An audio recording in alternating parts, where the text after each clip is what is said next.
This was just like every Italian and rom-com stereotype all rolled into one. Basically an Italian adaptation of Romeo and Juliet. Literally at one point he just goes, "You're like a Romeo and Juliet relationship. Thanks, hadn't really worked that one out." You like Romeo and Juliet. Romeo and Juliet died. Yeah. Really They gotta let us know that that's what they're doing. And we found out it wasn't oregano. That's not oregano.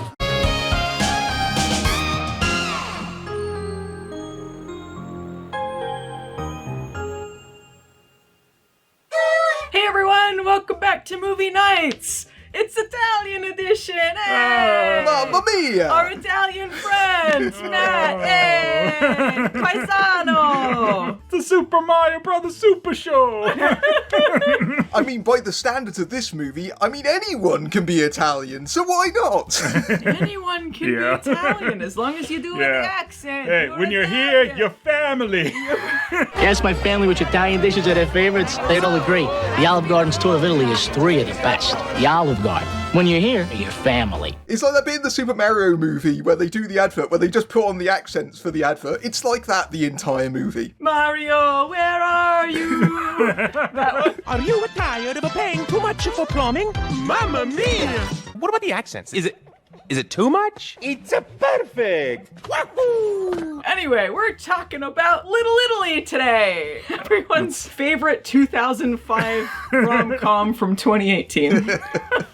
This is a movie about two characters, Nicky and Leo. They grew up in Little Italy. It's basically an Italian adaptation of Romeo and Juliet. Yeah, they grew up, their families had a pizza joint together, then they started fighting, then they had a rival pizza joint. But, when they're older, they fall in love. So how are they gonna bring these aggressively Italian people back together? Was the families, the mushroom caps, and the mozzarella goose. Yeah. They're not just star-crossed lovers, they're stuffed crusted lovers. It's okay if we do that, because the movie does this, basically. That's the entire movie. The entire movie is every Italian and rom-com stereotype all rolled into one with a little bit of Indian stereotypes thrown in for, equal opportunity stereotyping. Just that little added spice to the mix, It's a secret ingredient. You never know. Go, Jogi, go, Jai-Ho Slumdog! Oh, I regret giving you that DVD for Christmas. Well, that's how you know that they're in Toronto, right? Yeah. That's how you distingush it from the Italian that dash of Americans Blue from the Jays Italian jacket. Canadians. Canada! Oh! Canada! So, what'd you think of the movie, Matt? Well, I have to admit, it's not my first time seeing Little Italy, but it's been long enough that I'd forgotten it, and I didn't realise quite how horny it was until I rewatched it. Good sex is a key ingredient, but a good man is the meal you want to eat. Still sounded sexual. I'm sorry. It's a little bit. Did they ever explain what happened to his girlfriend? I was just gonna ask. Yeah, they say that Hayden Christensen has a girlfriend, and that's why he can't get together with Nicky, but then, they get together later, and did he break up with his girlfriend? Was this a girlfriend? I don't know what I don't know which character you're talking about. This is the weird flight attendant character that turns up for literally just one scene. It definitely seemed like this wasn't her first time there. Is there, this friends with benefits thing going on? What is happening with that character? Never explained. I thought that they were dating, but maybe it was just a fling. Maybe he was just a horn dog getting with everyone. I don't know. They should have established that one way or another. That was really weird, because they were setting it up like it's an obstacle. That's why they can't get together, but then they don't come back to it, and it feels like that needed some clarification. Even though they were about ready to get together during drunk soccer. Watching you grow old with somebody else. With who? Pick a number. I'm sure one will come knocking on the door the second that I leave. Nicky, she's moved away from her small town, and she is off at the Jane Seymour, Gordon Ramsay place. Thinly veiled Gordon Ramsay. Just doing the Hell's Kitchen meme, because the kids are into the memes, and also 2005 rom-coms. Hey, kids, you remember idiot sandwiches? Remember that? You've seen that in the memes. Picture Gordon Ramsay, but prettier and scarier. You are a what?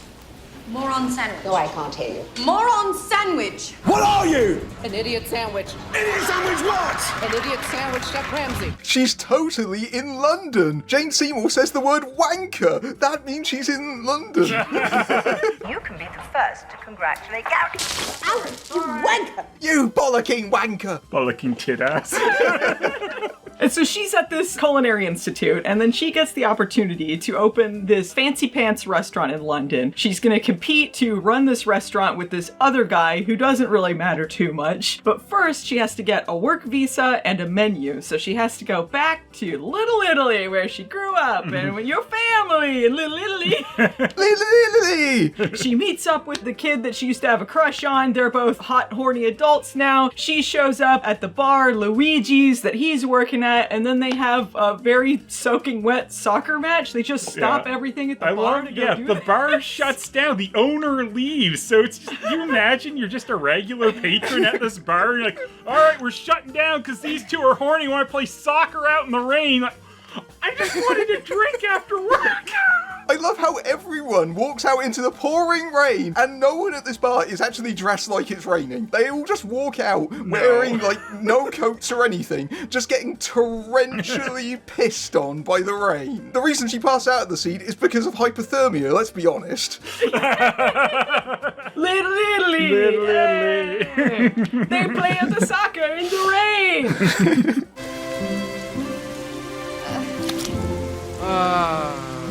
At one point, the guy who runs the bar, Luigi, who's actually Chinese, hilarious. He's carrying some He's got shots because they keep taking shots based on who gets to the goal or she makes a save. So he somehow has multiple shots out in the pouring rain. He's like, yeah.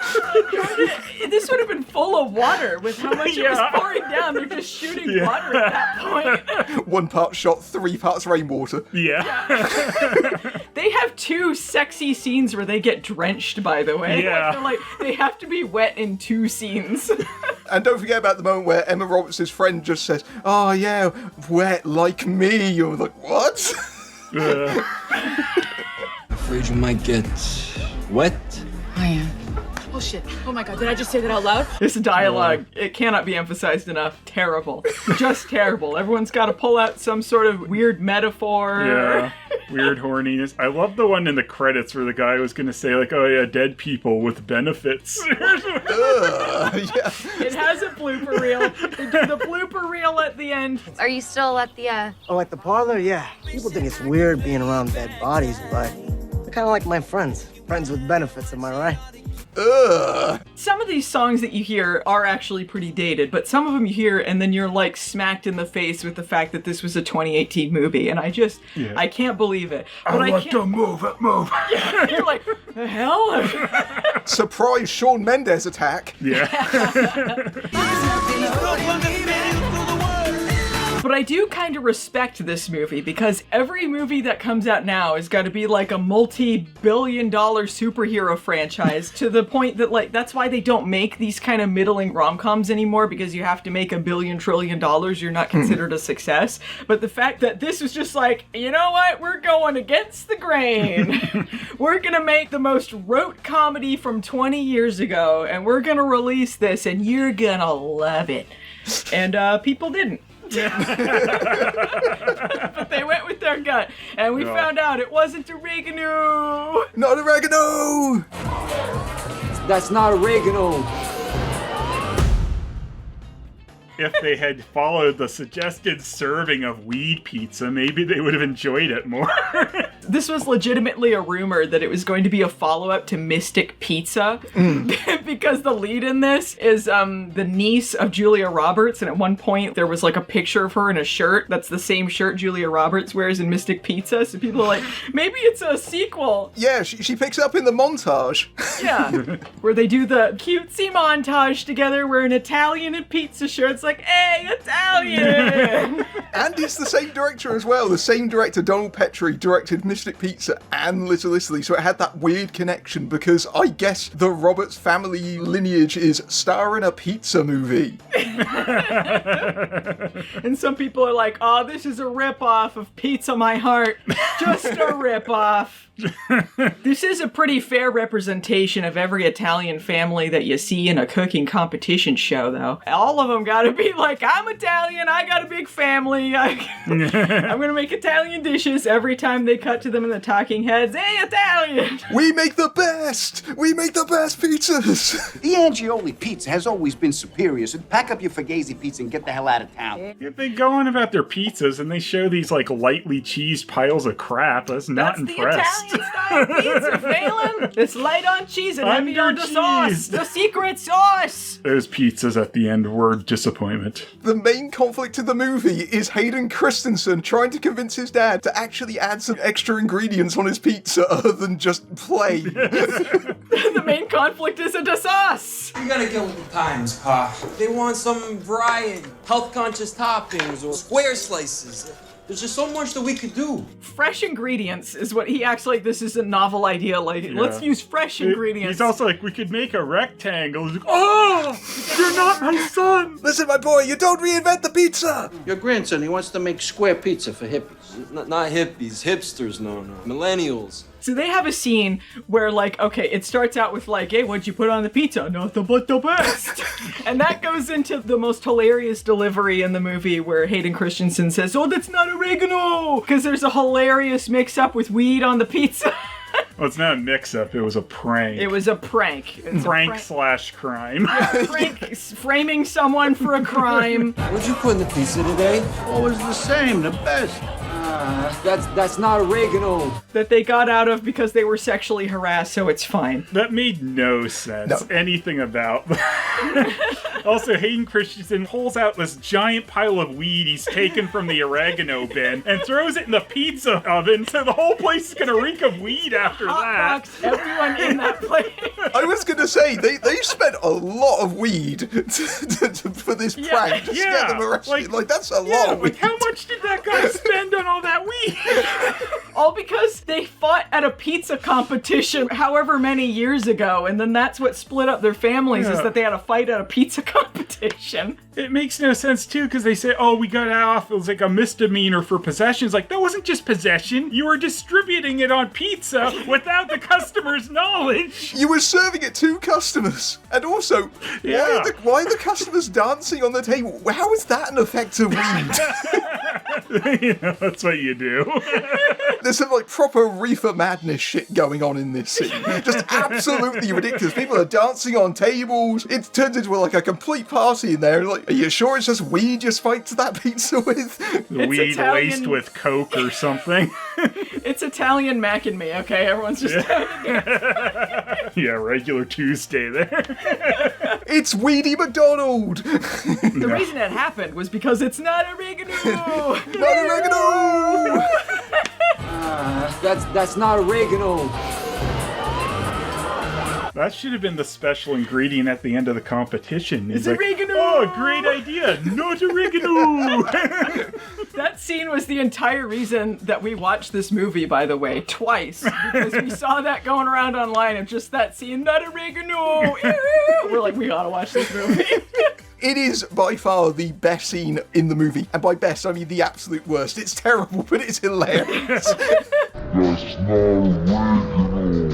That's where Hayden Christensen's accent, I think, falters the most. He's really not that bad through the rest of the movie, but inconsistent like everyone else. I feel like the person whose accent is the most inconsistent is Alyssa Milano, though. I feel like hers kind of comes and goes. If you ruin it with your fakakta feud. What? My fakakta feud? It's my fault. Not saying it's your fault. fault. You said it's my fault. I did not say it's your fault. I don't want to hear it. I don't want to hear it. The casting of this is so weird because Emma Roberts and Hayden Christensen are supposed to be childhood friends, like maybe a year or two apart from each other. They're like 10 years age difference between each other. Yeah, it's a decade between them. Hayden Christensen is closer in age to Alyssa Milano, who plays Emma Roberts' mum. Like, what? That kid at the beginning did not look like Hayden Christensen. I'm sorry. That's like the least believable thing here. I like the terrible dye job they've done on Hayden Christensen's hair. It seems like they're really making an effort to try and make him younger, to try and make the age gap less obvious, and it just makes it more obvious.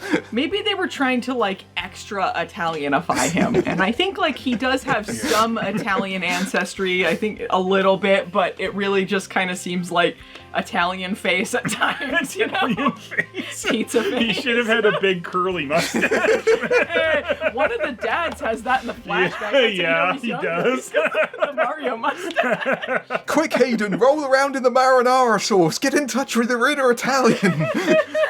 Roll in the oregano! I'm pretty sure that's how he gets around the security measures at the airport at the end. He just goes like, oregano! Gets in their face and then runs in there. The only reason that they do the stereotypical rom-com runs into the airport at the end, despite the fact this is like 10 years out of date to be doing this sort of thing, is because they have some sort of partnership with Canada Airlines. Yeah, Air Canada is a sponsor. You see it in the montage at one point. Oh, you see Air Canada at the beginning too, yeah. Like, it's everywhere, the product placement for Air Canada. Imagine being in the security line at this airport, watching all this going down, like, I have a flight to catch, you assholes. Yeah. That's what I was saying. He's gotta have like a conversation about all this and our backstory. They and shut like, security down. Like, they don't move anyone until this is over because they go, okay, now let's continue. Now that they're done. Operations have resumed! Okay, let's get out of here. The best part of rewatching this scene, first was you're like, there's no way this is post 9/11. How are they doing this? But also, they have this gay guy at the airport that they just introduced, and then he's standing in the same Luigi's frame as, he's standing in the same frame as Luigi, who they've revealed last minute is also gay, and then they have a look, and you're like, instant pairing! The only other gay man in the world! I guess we're getting together! I was like, they're gonna be together next time we see them. Sure enough, they're paired. They get to the scene where the grandparents are getting married, and they're gonna throw it, and I'm like, okay, the gay guy's gonna catch the flower, and then he's with his gay airport boyfriend. As the only other gay man in existence, they had to get together. Like, that's the only qualification he needed. Like, is he gay too? Oh! There are so many, like, couples in this movie. It's ridiculous. Like, everyone gets paired up. Oh, yeah. They're like, both have Indian people working there. The two Indian people with the most lines, they gotta get together. Everyone's gotta get paired up. Yeah. Also, as soon as Luigi is revealed to be gay, he immediately starts sexually harassing Hayden Christensen. 2 sexual harassment scenes. Oh, yeah. Where he's, like, grabbing him, and it's like, oh, I'm gay, so I'm allowed to. Yeah, like, we gotta highlight the sexual harassment officer for a second, because that was ridiculous. That goes on so long. Sexual harassment officer. She just starts feeling up, and it's like, it's funny because it's a woman doing it to a man, I guess. Switch those genders, it would be even more horrifying. But as it is, it's still pretty horrifying. Mm-hmm. They're like, oh, she lets him off because she sexually harassed him. This movie seems to think that groping is hilarious, especially when it's in front of a crowd. Like, what? Yeah. You're clean. Or are you dirty? I don't know. But I've got my eyes on you. That scene also seemed to come out of nowhere, too, because there's a lot of stupid things in this movie, but it did feel like, what the fuck is happening? Why are we watching this? Why is she feeling him up? Like, your sausage and then your pepperonis. Yeah. What's going on? You can tell that both of those scenes were improvised. Like, in the credits, when Luigi grabs his butt, they do several liner armor things going on. Yeah. It's just excruciating, just going like, just cut all this stuff, just cut it. Is your hand on my ass? That's how Chinese people hug. You gonna put your hand on my ass? Italian style. When she grabbed up there and said, like, oh, pepperoni, she should have said, it's not pepperoni, and then the police come to take her away. I should clarify that's something we made up. She didn't really call them as pepperonis. Didn't she in the outtakes? I don't think, no, we were making that up. Like, we're like, it's so Italian. It's just like, the it's prosciutto in your pocket. They do so many of these things. Yeah. Oh, what have you got here?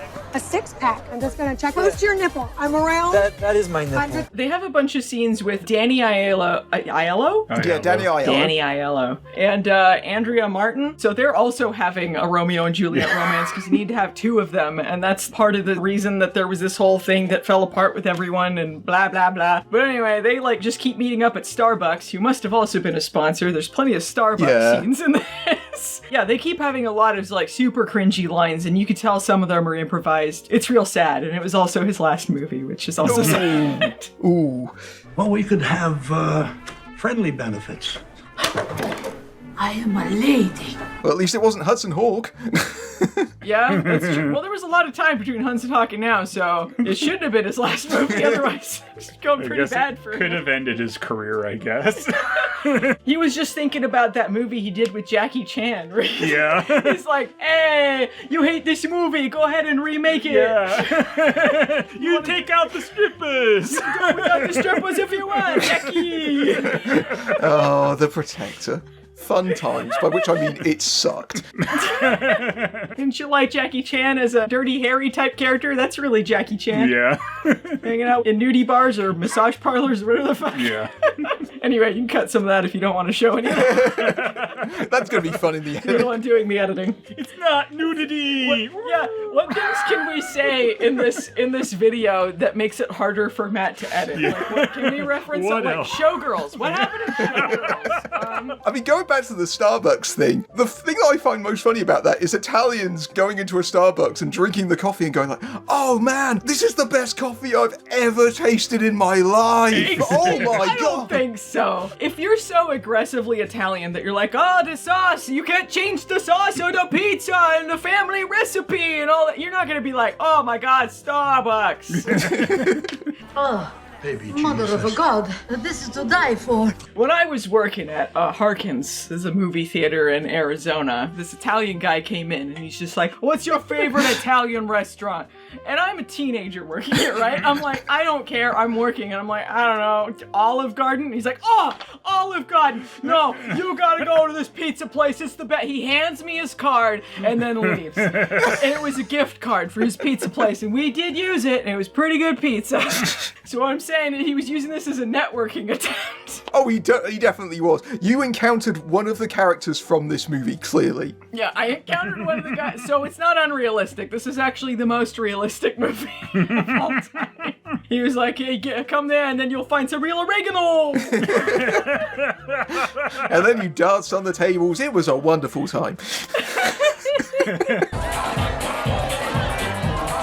They have a pizza competition. This is how they're going to determine who's the best at the end or something. At this point, Nikki's character, she is getting ready to leave to go to London to run this restaurant. But she doesn't want to tell anyone, so she's going to sabotage this competition. Because she instantly knows she and Leo are the two main characters, so they're going to end up the final two. Yeah, I love, like, if it was just two other people in the finals, like...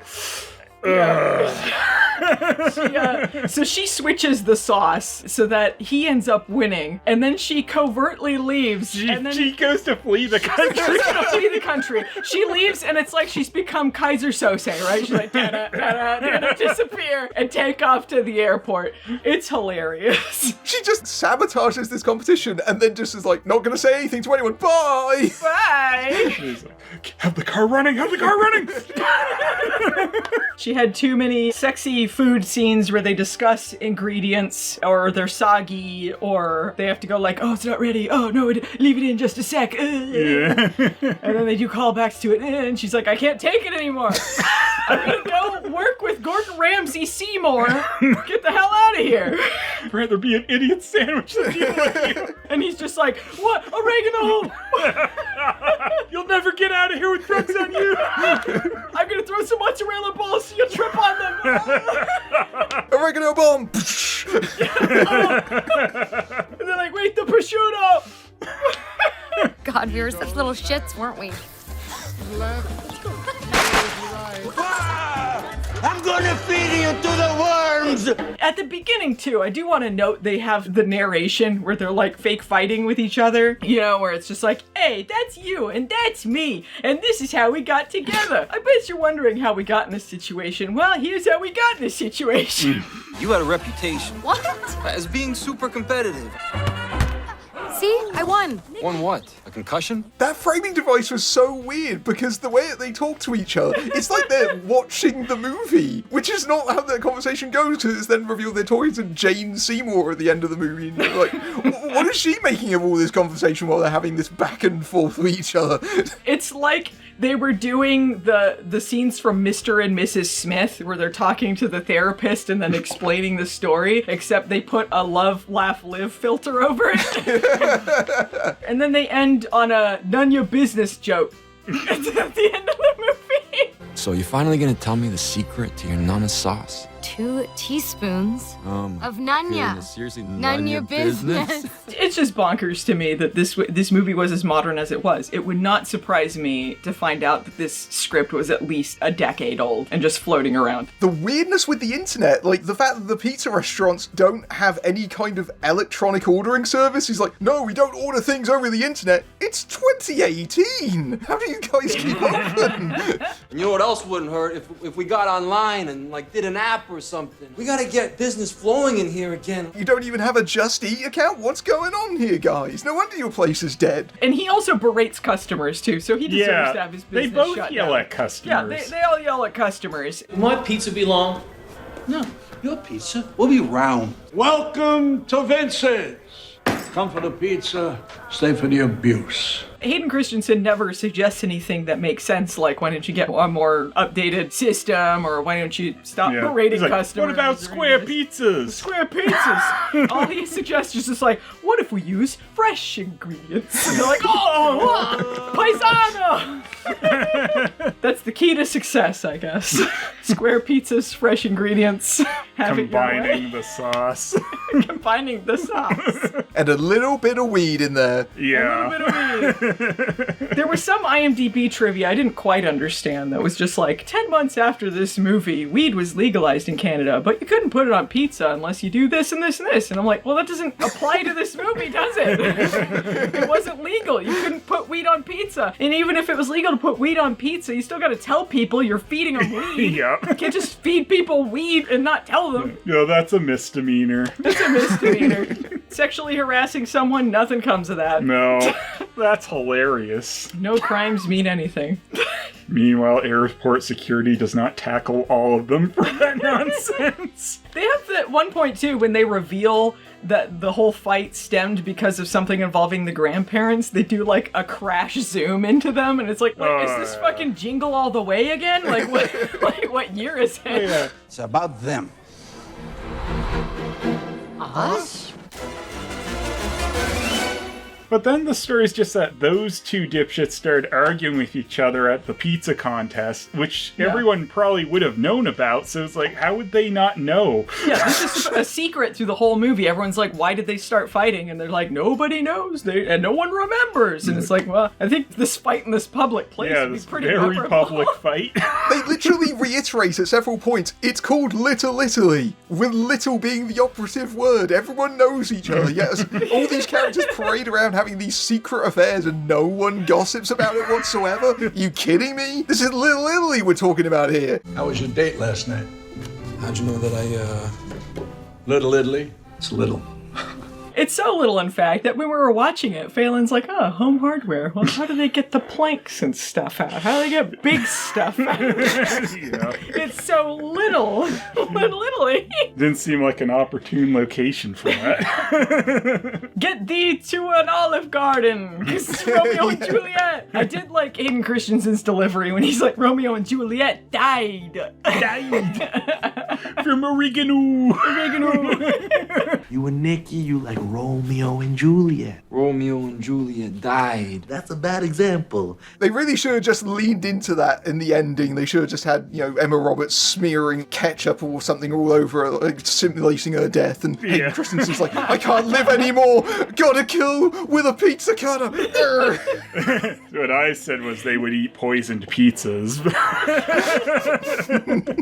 Doing the pizza cutter thing and then pull like a Vince McMahon and have him like do a pizza advertisement around it. Like, that'll take him out. That was AEW that did that. Oh, right. I do love that the dialogue, literally at one point he just goes, "You're like a Romeo and Juliet relationship. Thanks, hadn't really worked that one out."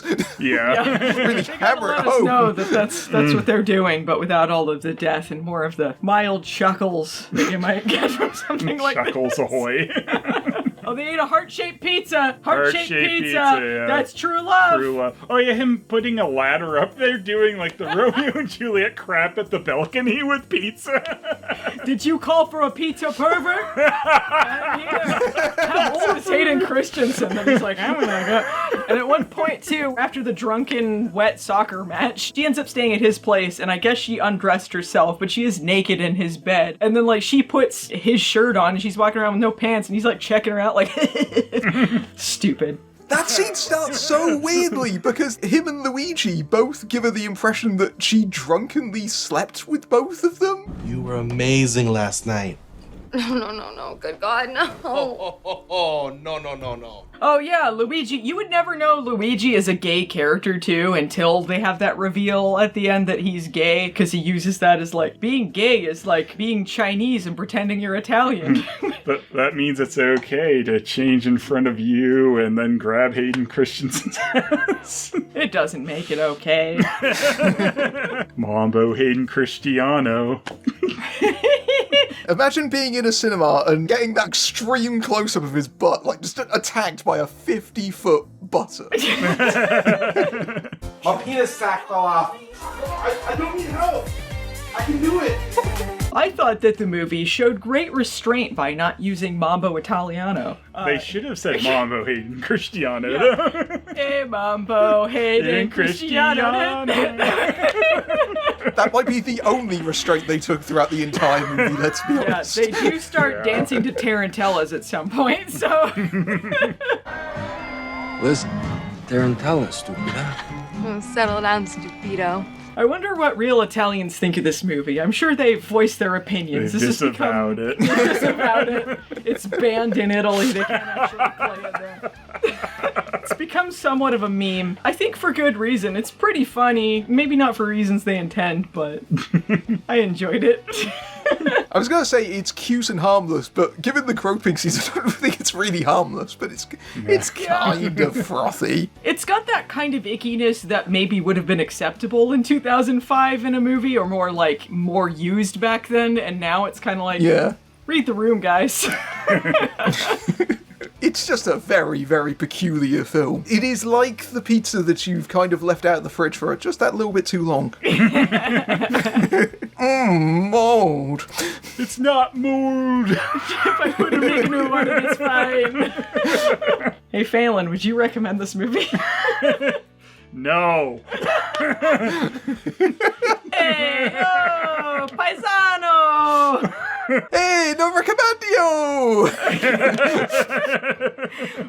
Oregano.